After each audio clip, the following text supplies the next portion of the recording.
I remember standing at the edge of my niece's wedding, trying to disappear into the wallpaper. Laughter and music filled the ballroom, but all I could hear were the whispers circling around me. She never married, she never built a career, she wasted her best years. To them, I was not a veteran. I was not a woman who had carried more than most could bear. I was simply the aunt who wasted her life. It was not the first time I had felt the sting of that judgment. Family dinners, holidays, reunions, the same story replayed again and again. I smiled politely, kept my secrets locked away, and let them believe whatever they wanted. That night, though, the words cut deeper because they came from someone I loved. My own brother laughed in front of the guests, dismissing me as if I had never done anything worth remembering. His voice echoed in that grand hall like a verdict. Before we dive into the story, take a moment to like the video and subscribe, but only if stories of courage and resilience speak to you. And share in the comments where you are listening from and what hour it is in your corner of the world. It is always moving to see how far these stories travel and whose hearts they reach. I wanted to shrink away, but then something happened. The scrape of a chair, the steady rise of a figure I knew well. Colonel James Whitaker, my former commander, stood tall among the glittering guests. He cleared his throat, and in that moment the room grew still. That night, when Colonel Whitaker stood, everything I had hidden for 15 years finally came into the light. I drove back from my niece's wedding that night with the lights of the highway stretching endlessly ahead, headlights carving a narrow path through the dark. My hands were steady on the wheel, but inside I was trembling, not from fear, from the release of carrying a truth that had weighed on me for nearly 2 decades. Yet even as the colonel's words echoed in my memory, part of me still felt the sting of my brother's laughter, the look on his face when he thought he had reduced me to nothing in front of everyone. That moment did not come out of nowhere.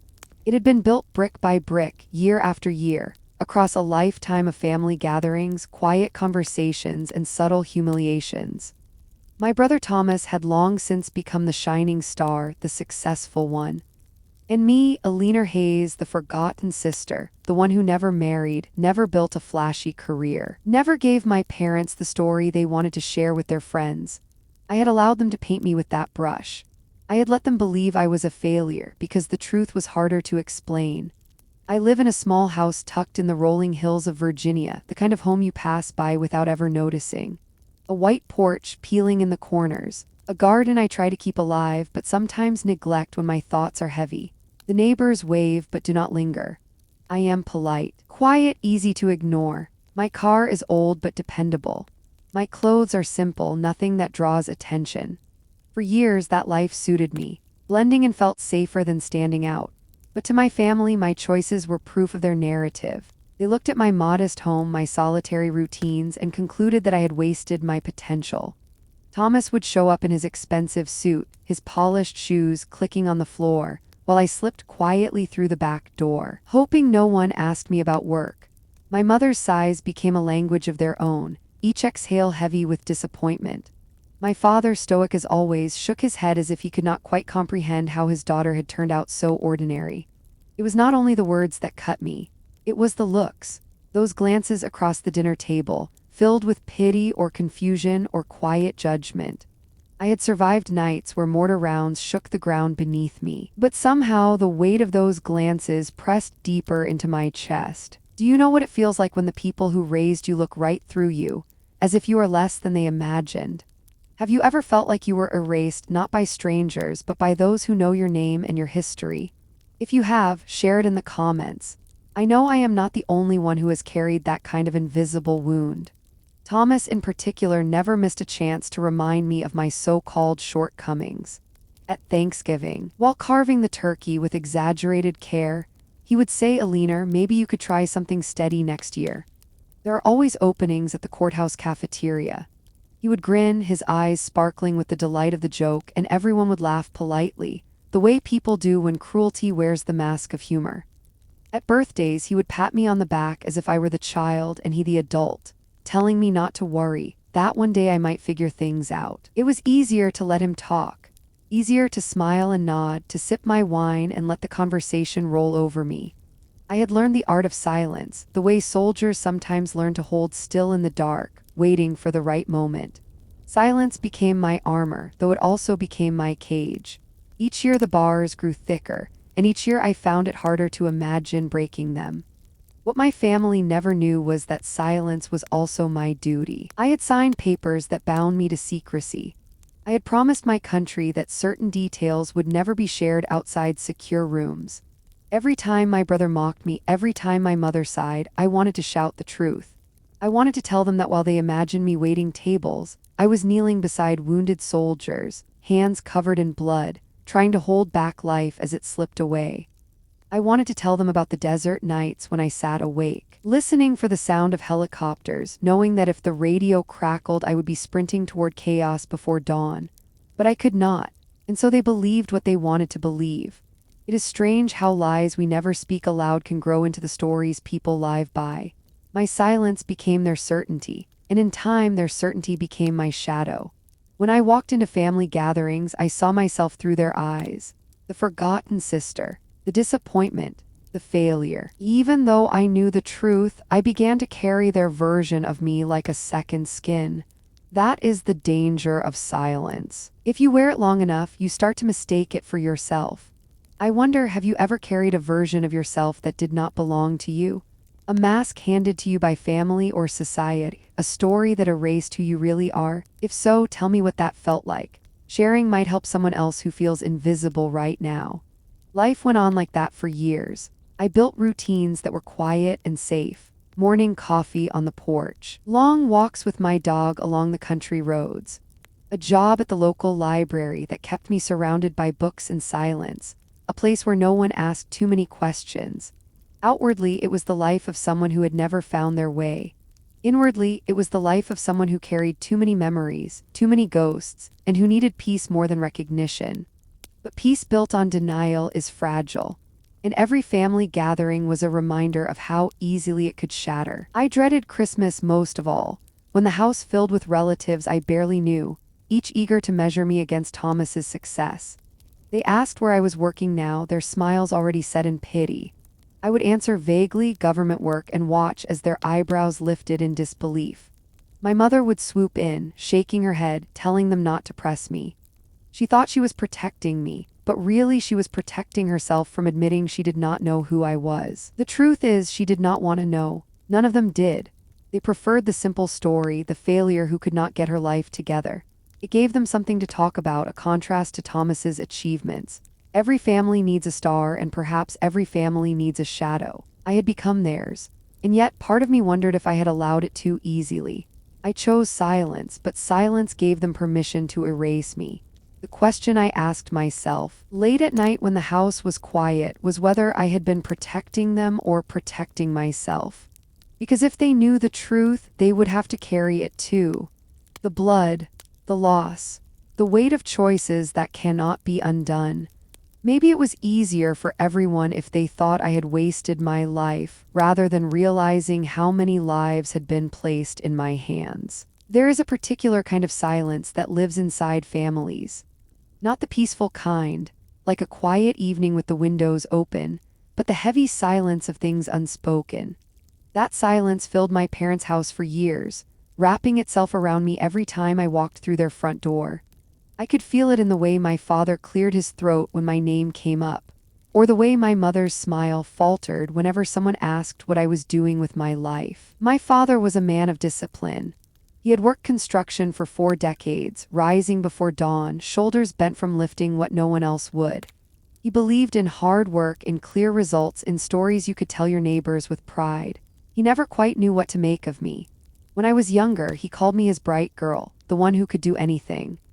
But as the years went by, as my life grew more secretive and his expectations went unmet, the pride drained from his eyes. What replaced it was a confusion that hardened into disappointment.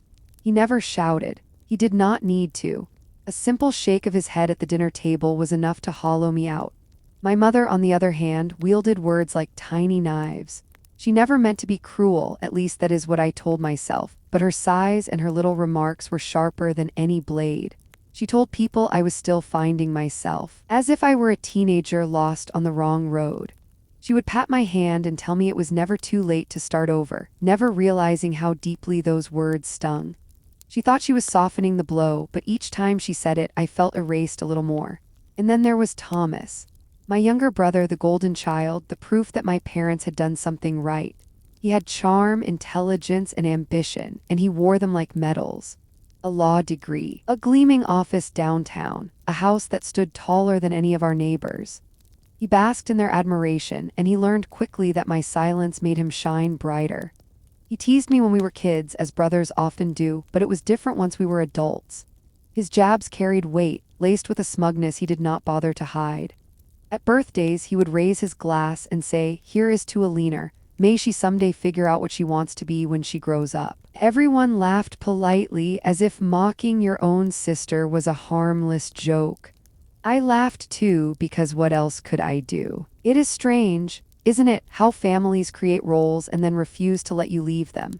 Thomas was the achiever and I was the disappointment. The pattern suited everyone, even me, because it kept the truth buried. But every time Thomas smirked, every time my mother sighed, a part of me wanted to stand up and scream.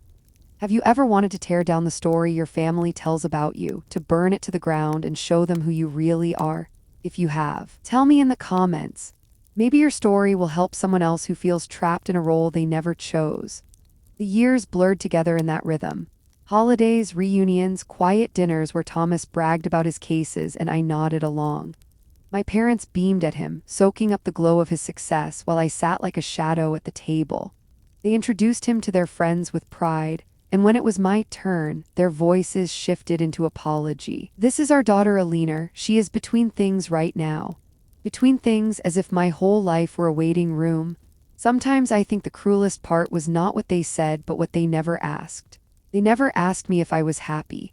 They never asked what filled my days, what brought me peace, what I dreamed of when I closed my eyes at night. They did not want to know. They only wanted a story they could tell, one that would impress others. My silence gave them nothing to boast about, so they turned it into something to pity. There were moments when I tried to break the silence. Once, after Christmas dinner, I almost told my father about the night in Mosul when a mortar hit near our convoy, and I held a boy's life in my hands until the medevac arrived. I almost told my mother about the time I watched the sunrise over Kandahar after a night of endless triage, when exhaustion and sorrow mixed with awe at being alive. I almost told Thomas that while he fought battles in courtrooms, I had fought battles where the cost of losing was measured in blood. But the words stuck in my throat. The rules of secrecy held me back, but so did fear. Fear that they would not understand, that they would look at me differently, that I would trade one kind of disappointment for another. So I said nothing. I let them believe, and in letting them believe, I let myself become the very thing they accused me of being. Invisible. The truth is, I did not only hide because of duty. I hid because the war had changed me in ways I did not want to explain. How do you tell your family that you sometimes wake in the night, heart racing, because the silence of the Virginia countryside feels too much like the silence before an ambush?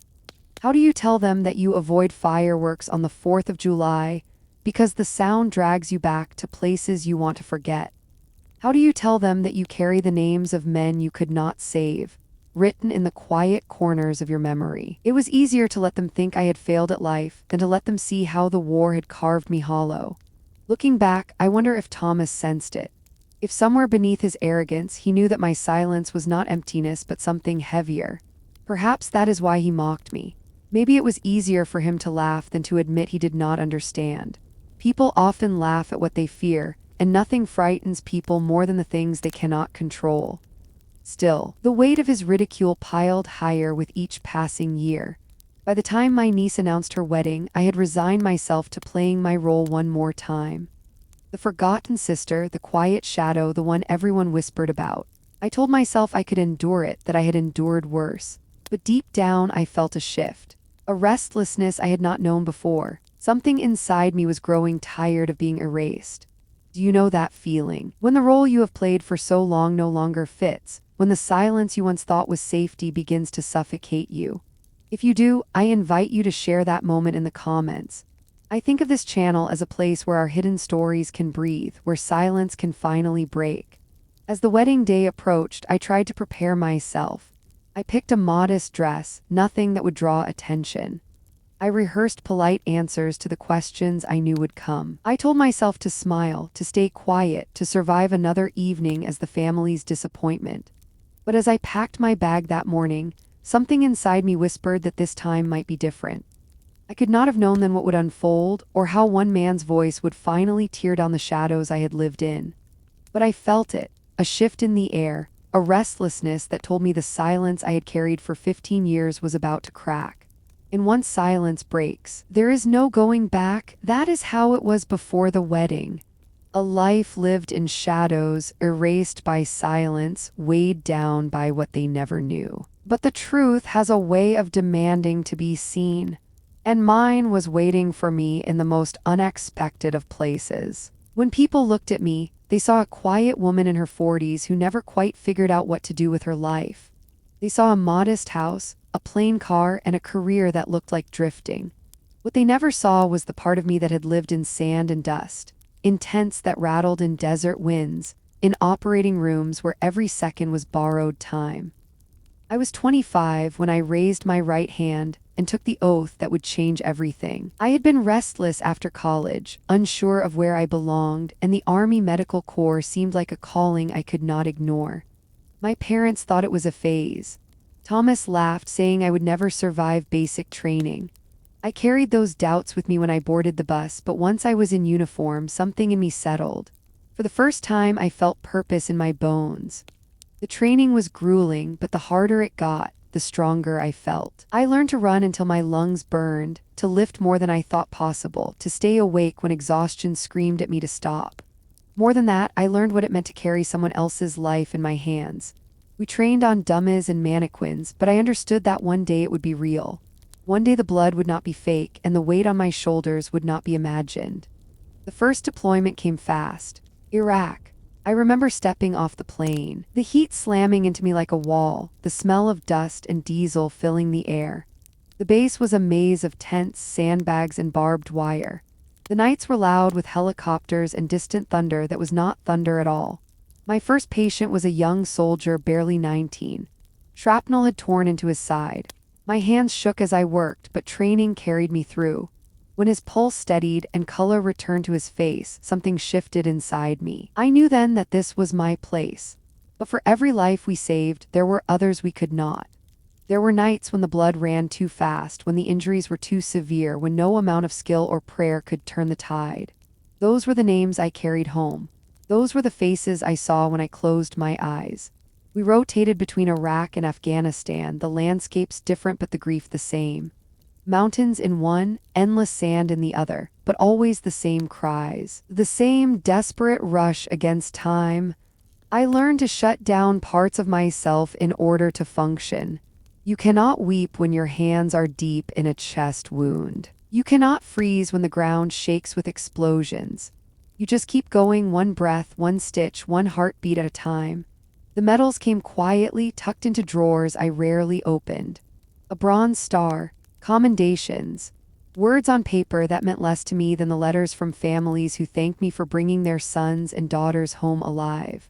Those letters I kept in a box under my bed, not because I needed proof of what I had done, but because they reminded me of why it mattered. When my service ended, I thought I would finally find peace. I imagined quiet mornings, long walks, a life where the only thing I had to carry was myself. But the war does not end when you come home. It follows you. It lingers in the shadows of your mind, in the sudden noises that make your heart race, in the nights when sleep refuses to come. I told myself I was fine, that I had been lucky, that others had it worse. But some nights, the silence was so heavy I could hardly breathe.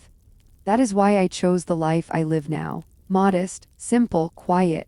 A job at the library where no one asked too many questions.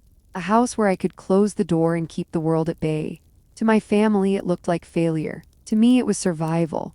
Have you ever chosen something simple, something others might not understand, just to protect your peace? If you have, I would love to hear about it in the comments. Sometimes the bravest choice we can make is to live quietly when the world expects noise. Still, silence is a double-edged sword. It gave me peace, but it also erased me. My parents never knew about the bronze star tucked away in my drawer. Thomas never knew that while he was rising in courtrooms, I was kneeling in the sand with lives slipping through my fingers. To them, I looked like a failure. In truth, I carried the weight of too many lives. In the years after I left the army, I built walls of silence around myself. They kept me safe, but they also kept me alone. And the more I stayed hidden, the more my family wrote me out of their story. Until the day came when the silence could no longer hold. Coming home was supposed to be the end of the story. That was what everyone said. Once the boots hit American soil, once the uniform came off, life was meant to start again. But for me, it never felt like a beginning. It felt like stepping into a world that had moved on without me. At first, I tried to pretend nothing had changed. I went to the grocery store, pushed my cart down the aisles, smiled politely when the cashier asked how my day was. But even in those ordinary places, I felt out of step. The hum of the fluorescent lights reminded me of generators in the desert. The clatter of a cart behind me made my shoulders tighten. Every sound was too sharp, too close. I told myself it was just an adjustment, but the truth was harder. The war had trained me to live in a constant state of readiness, and the body does not unlearn that just because the war is over. Sleep became the hardest battle. I would lie in bed, listening to the stillness of my Virginia home, and instead of peace, the silence would drag me back. To the moments before an ambush, when everything went quiet and you knew something terrible was coming. I would wake drenched in sweat, heart pounding, half expecting to hear the whir of helicopters overhead. Nights blurred into mornings, exhaustion clinging to me like a second skin.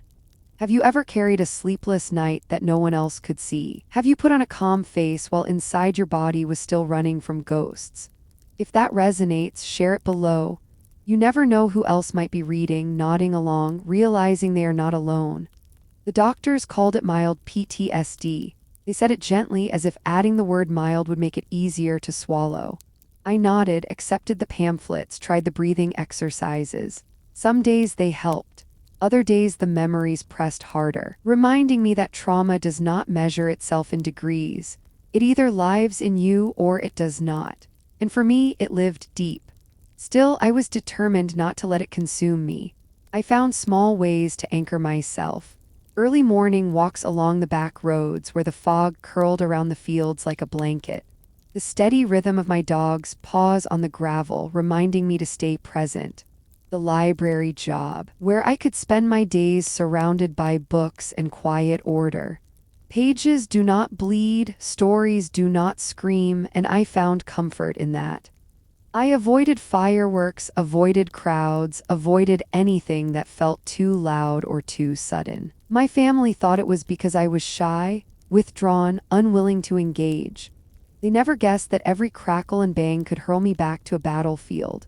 They never knew that behind my quiet exterior was a constant negotiation with the past. What hurt most was how quickly they accepted the version of me they wanted to see. My mother shook her head at my modest paycheck. My father sighed at my old car. Thomas smirked at my lack of ambition. None of them asked the real questions. None of them wanted to know why I lived the way I did. They mistook survival for failure. And maybe I let them because the alternative was too complicated to explain. I began to wonder if maybe that was my fate, to exist as a ghost within my own family, present but unseen. I carried medals tucked away in drawers, but I also carried the weight of men I could not save. How could I explain that to a brother who measured life in billable hours, or to parents who wanted only simple stories they could share with friends? The years passed in the strange in-between. Outwardly, I lived quietly. Inwardly, I carried a war no one around me wanted to acknowledge. Silence became my shield, but it was also my prison. And then the wedding invitation arrived. White envelope, gold script, the kind of card that looks like a promise. My niece wanted me there, of course. She always had a softness for me that the others lacked. But I knew what the night would bring. Questions I could not answer, jokes at my expense, that familiar ache of being the shadow in a room filled with light. Yet something inside me stirred as I held that invitation. A whisper I could not ignore. Perhaps it was time. Perhaps silence had done its part, and now it was time for truth to walk into the light. Have you ever felt a moment like that, when you realized the story you had lived for years could no longer hold? That it was time to break the silence, no matter the cost? If you have, I invite you to share it here.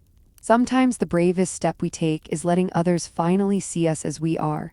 As the wedding day drew closer, the memories pressed harder. Nights became longer. Sleep slipped further from my grasp. I walked the country roads at dawn, breathing in the cold air, trying to steady myself. I told myself I could endure one more night as the forgotten sister, but deep down I knew something had shifted. This was not going to be like the others. The silence I had carried for 15 years was trembling, thin as glass, and glass always breaks. That is what they never knew. The war, the ghosts, the silence that shaped every part of me. They saw failure, but I carried lives. And as I walked into that wedding, I carried one more thing.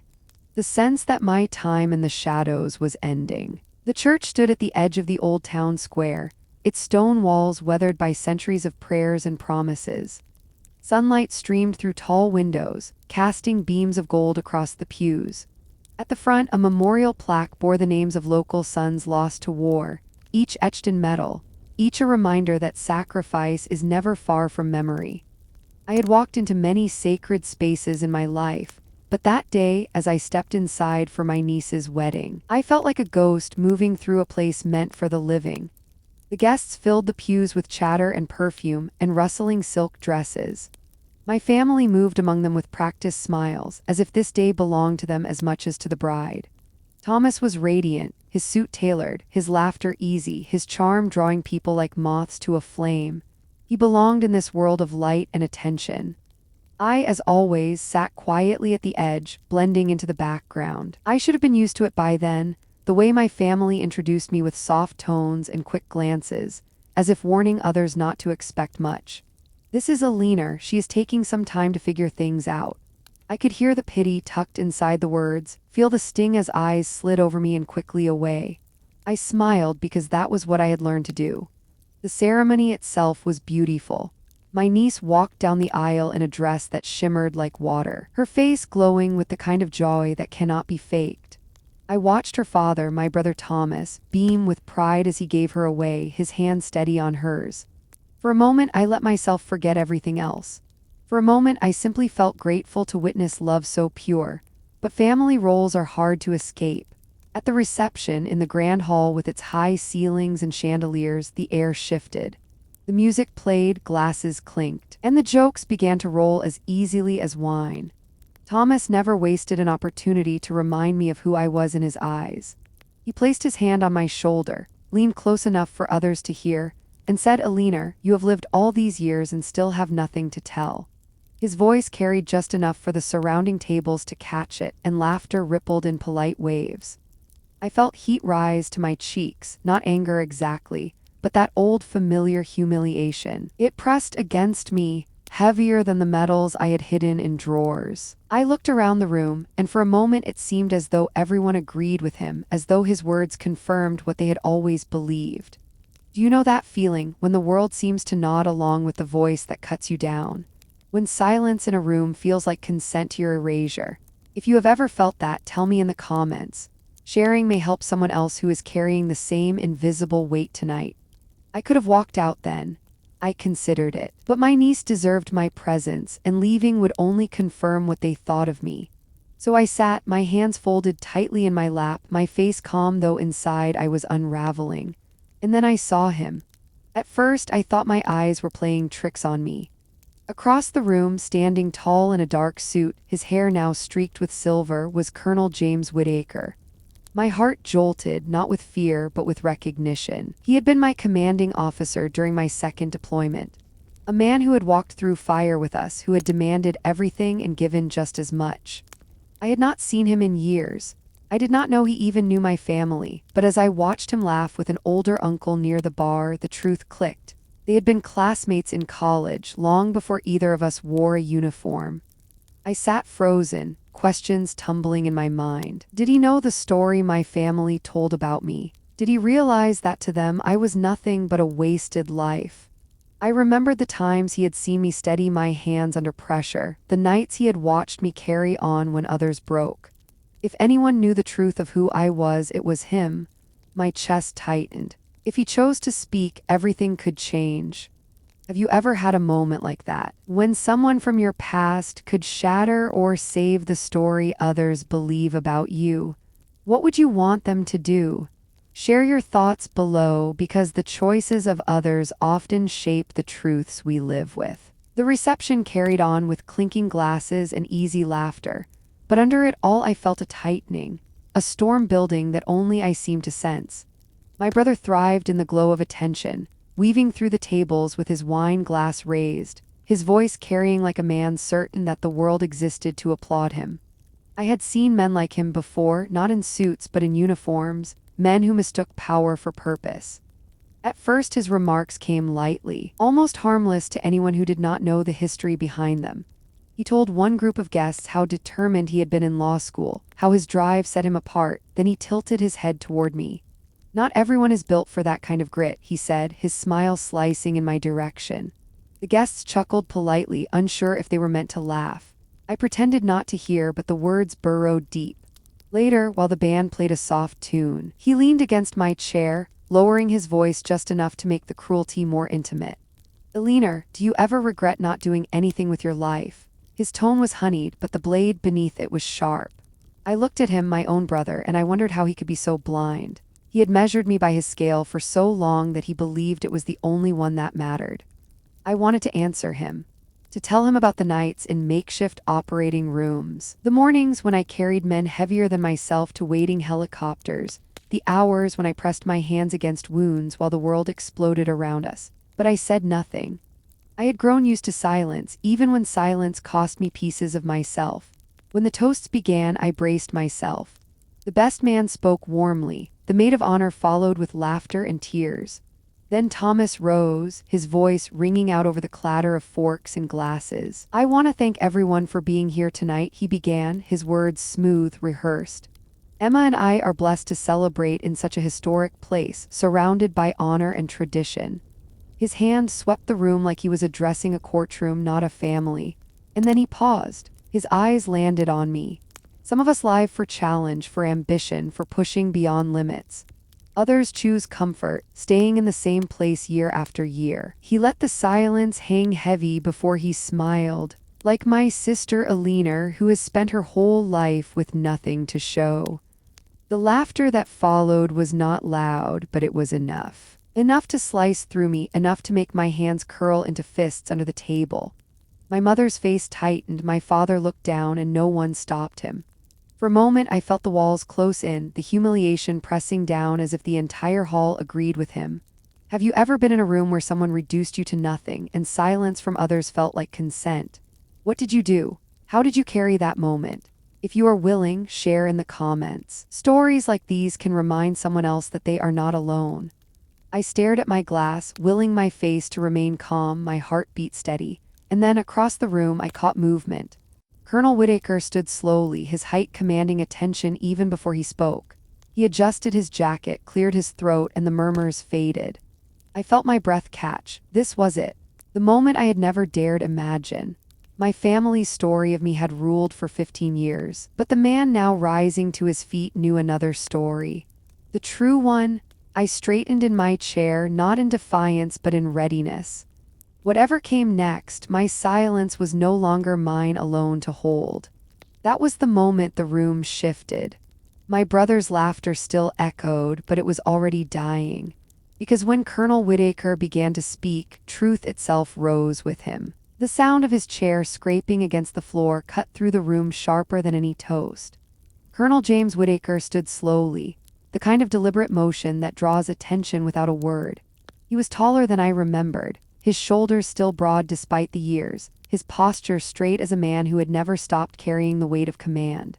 His presence alone shifted the air, and for the first time all evening my brother's voice faltered. The colonel's gaze swept across the guests, steady, unwavering, until the chatter died away and the silence became absolute. He adjusted his jacket, cleared his throat, and when he spoke, his voice carried the authority of a man who had led others through fire. "Excuse me," he said, his tone measured but edged with steel. "Did I hear correctly just now? Did you call your sister a woman with nothing to show for her life?" Thomas gave a nervous laugh, mistaking the colonel's question for camaraderie. "Yes, sir. Eleanor has always been the quiet one. No career, no stories to tell, a wasted life if you ask me. Stop, one word, firm, final, echoing in the silence like a gavel. Thomas's smile froze on his face. The colonel stepped forward, his eyes never leaving my brother's. Let me correct something here for all of you in this room, because it seems a great injustice has been allowed to stand for far too long.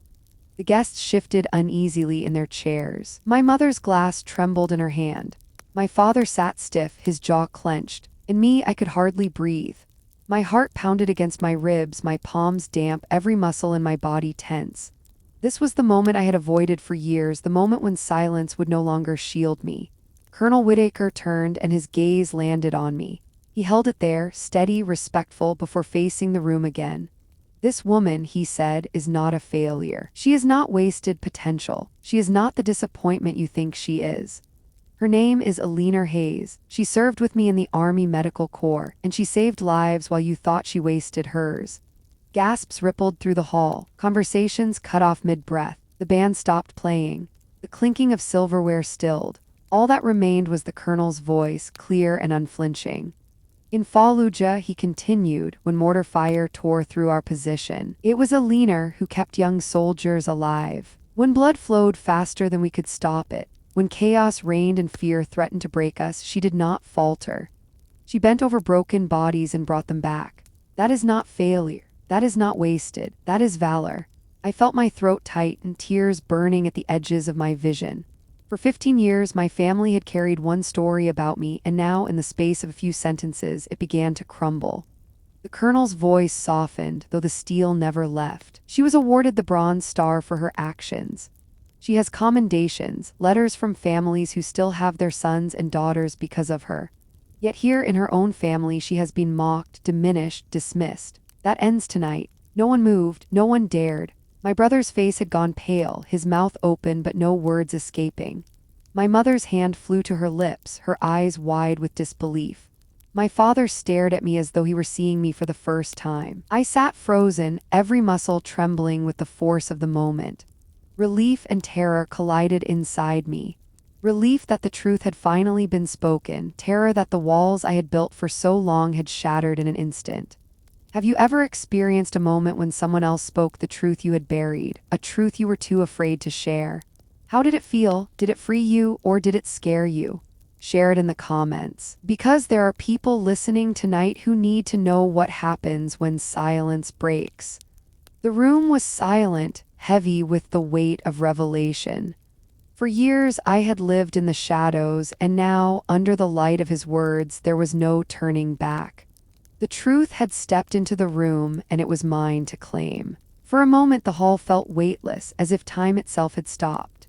The chandeliers gleamed above us, the flowers filled the air with sweetness, and yet all I could feel was the raw silence pressing in. My brother's words hung in the air, broken apart by the colonel's truth, shattered beyond repair. I turned slowly, taking in the faces around me. Some were wide-eyed with shock, others downcast with shame. My uncle stared at his folded hands, unable to meet my gaze. My cousin whispered something to her husband, her cheeks red. The people who had once smirked at my supposed failures now sat still, uncertain, embarrassed. But it was my parents' faces that pierced deepest. My mother's glass slipped from her hand and shattered on the floor, crimson wine spreading like a wound across the white linen. Her eyes glistened, her lips parted as though she might speak, but no words came.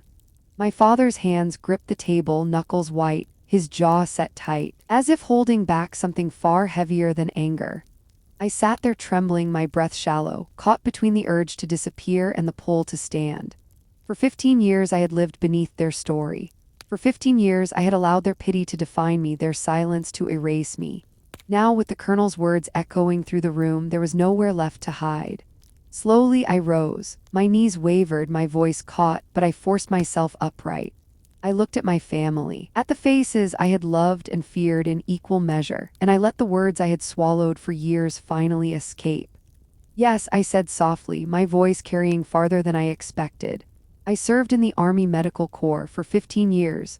I was in Iraq and Afghanistan. I worked in field hospitals where blood never seemed to stop flowing. I saved lives. I also lost lives, and I have carried those names with me every day since. The crowd was silent, leaning in as if each word was a revelation. I glanced at Thomas. His face had drained of color, his mouth pressed tight, shame flickering across his eyes. I looked at my parents. You thought I had wasted my life. You thought I was drifting. The truth is, I was bound to silence. I could not tell you where I was, what I saw, what I did. I signed papers that forbade me from speaking, and I thought I was protecting you by keeping that distance. But maybe I was also protecting myself from your disappointment.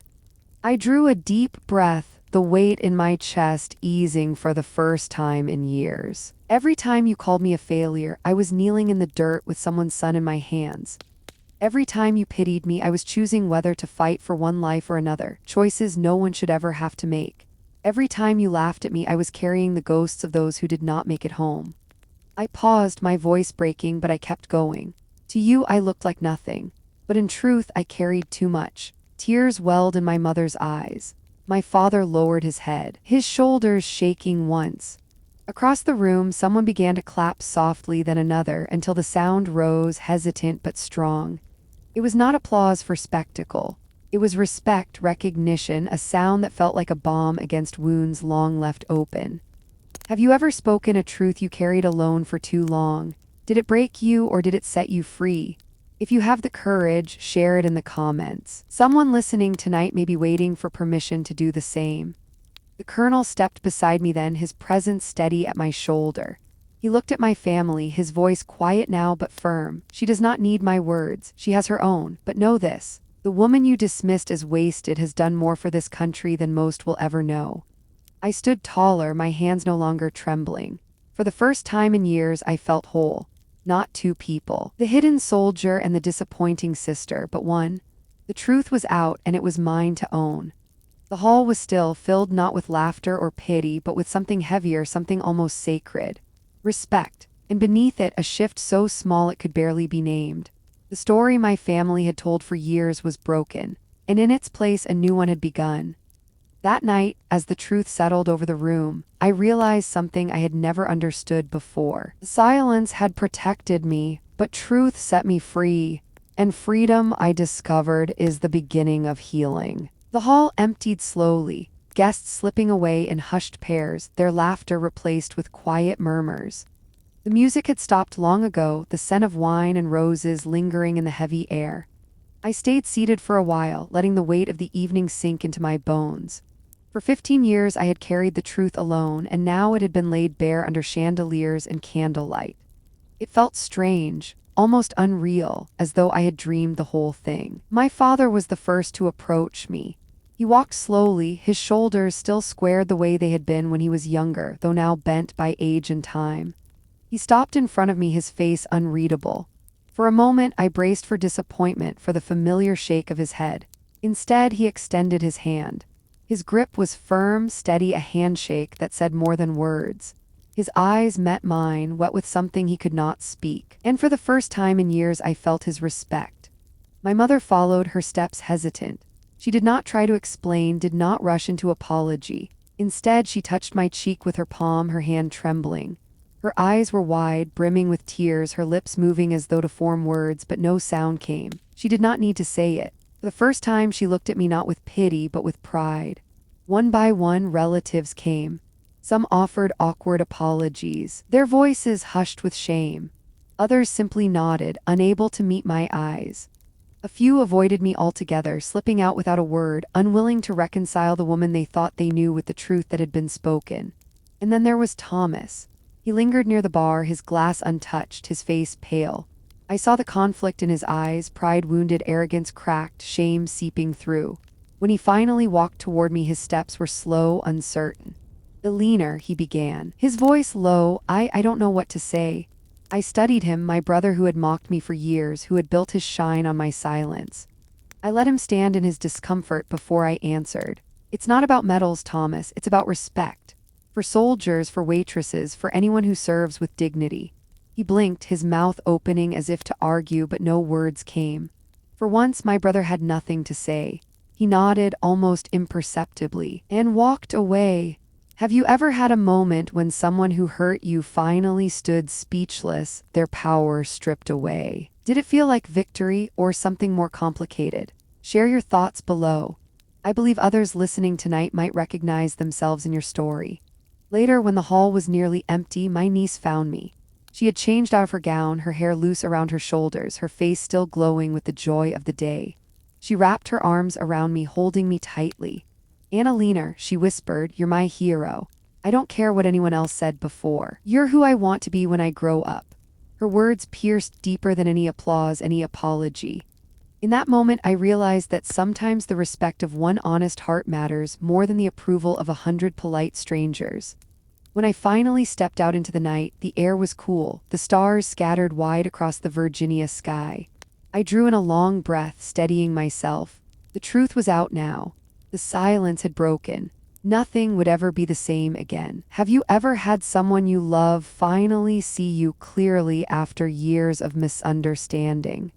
How did it change your relationship? I invite you to share, because your words might help another listener find courage to hold on until their truth is seen. The days after the wedding passed in a haze. For years, I had dreamed of what it might feel like if the truth ever came to light. I had imagined pride, imagined vindication, imagined anger too. What I had not imagined was the strange quiet that followed, as if I had stepped into a new life where every sound, every conversation, every glance carried new weight. My father was the first to reach out. A week after the wedding, he called me. His voice was gruff, hesitant, the way it always was when he tried to hide emotion. "Can I take you to lunch?" he asked. I agreed, though part of me braced for awkward silence. We met at a small diner on the edge of town, the kind of place where the coffee never runs dry. He sat across from me, hands folded on the table, eyes fixed on mine. For a long time, neither of us spoke. Then he cleared his throat. "Tell me about it, about your service." And so, for the first time, I told him pieces of the story. Not everything, not the darkest parts, but enough. I told him about the young soldiers I held together with my bare hands. About the long nights in Fallujah, the desert winds in Afghanistan, the way exhaustion sat in our bones but never broke us. He listened, his eyes moist, his jaw tight. When I finished, he reached across the table, placed his hand over mine, and whispered, "I'm proud of you, Ellie." My mother's way was different. She began leaving clippings on my doorstep about military families, volunteering at support groups, asking small questions in her kitchen as she brewed tea. "Did you ever work with helicopters? How many women were in your unit?" Each answer seemed to stitch her closer to me, as if she was trying to make up for years of distance. She bragged now, telling neighbors about her daughter, the veteran. The pride in her voice sometimes felt too heavy, but I let her have it. Maybe she needed the healing as much as I did. Thomas was slower. He sent a message once, just 2 words, "I'm sorry," then nothing for weeks. I saw him at family dinners, his eyes dropping whenever they met mine, his arrogance gone, replaced with something almost fragile. One evening, after the dishes were cleared, he finally cornered me on the porch. "Elena," he began, "I don't know how to live with what I said to you all these years." I studied him. The brother who had once relished every chance to diminish me. "You don't erase it with words, Thomas," I said gently. "You live differently. You respect differently. That's how you change." He nodded, swallowing hard, and though the road between us stretched long, I saw the first step in his eyes. Have you ever had someone close to you try to make amends in halting, imperfect ways? Did you forgive them quickly, or did it take time? I'd love to hear in the comments how you navigated that. Your story might help someone else struggling with the same question. In the months that followed, something unexpected happened. My niece began calling me more often. She wanted to hear my stories, wanted to know about the women who had served alongside me, about courage and sacrifice and resilience. She told me she was applying to medical school, inspired by my path, determined to heal in her own way. Hearing her say those words filled me with a pride I had not allowed myself in years. I realized then that truth has ripples. What I had carried in silence did not just weigh me down, it starved those who might have needed it. Once spoken, it became something bigger than me. A legacy, maybe, a gift. Healing does not come all at once. Some nights I still wake in the dark, heart racing, ghosts pressing in. But it feels different now. I am no longer fighting them alone. My family, flawed as they are, has finally opened their eyes. And in that space I have found room to breathe. The silence that once imprisoned me has given way to something else. connection, respect, and for the first time, hope. I used to believe silence was strength. Now I know that truth is stronger. It doesn't erase the past, but it transforms it. And in that transformation, I found the one thing I thought I had lost forever: peace. For 15 years, I lived as if I were two people. One was the woman my family believed me to be, a shadow moving from one day to the next, a disappointment too quiet to defend herself. The other was the soldier my comrades knew, the medic who knelt in dust and blood, the one who stood steady when everything else collapsed. I thought I could live like that forever, split down the middle, carrying honor in secret and shame in public. But secrets weigh heavier than metals. Silence builds walls higher than any battlefield, and eventually those walls crack. When the truth was spoken in that wedding hall, I felt something inside me shift. It was not triumph, not revenge, not even pride. It was release. The burden of two lives slipped from my shoulders, and for the first time in years I stood whole. I was not the failure my family imagined. I was not only the hero my comrades remembered. I was simply myself, a woman who served, who sacrificed, who carried scars both seen and unseen, and who is still standing. That is what I have learned. Value does not come from the shine of a title or the weight of a bank account. It does not rest on the number of people who applaud you at a wedding reception. True value lives in the quiet choices, in the moments when you serve without witness, in the nights when you keep going even when no one sees you. If you take anything from my story, let it be this: respect belongs to every life lived with courage. To the waitress working double shifts, to the nurse who never sits down, to the soldier carrying ghosts in silence. We are all more than what others see. I no longer wake each day carrying the fear of being misunderstood. My family knows me now, not fully but enough. My father's pride is no longer silent. My mother's shame has turned to fierce advocacy. My brother's arrogance has cracked into something softer, something more human. And my niece, bright-eyed and unafraid, calls me her hero. That word used to frighten me. Now I let it in. I am no longer two lives. I am one, and that is enough. Have you ever lived with two versions of yourself, one the world sees and one hidden away? Have you ever felt the relief of finally stepping into the light? Share it in the comments if you feel called to. Your truth may echo in someone else's heart tonight. If my story touched your heart, take a moment to like this video, subscribe to Military Revenge, and share it. Because every veteran carries a story, and every story deserves to be heard. This channel is where we honor them week after week with tales of courage, resilience, and the unbreakable spirit of those who served. Thank you for listening. Thank you for walking this road with me. And thank you most of all for believing that stories like mine matter.